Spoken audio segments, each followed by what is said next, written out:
Select the lasso tool and make a rough selection around your subject.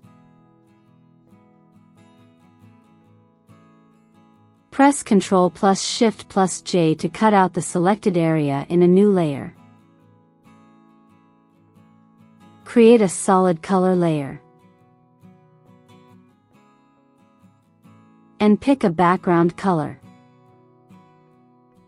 Place the color fill layer below the layer with the subject. Select the layer with the subject. Make a new selection that's larger than the image.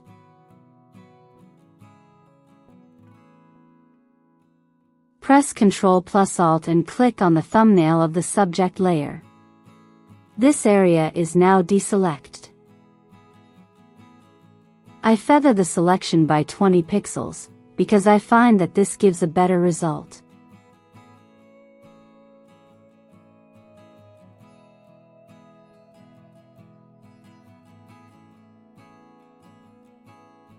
Go to Edit. Generative Fill. Prompt, ripped paper edge.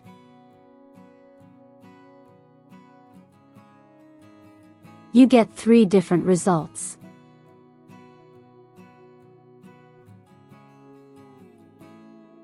And that's how you create this ripped paper effect.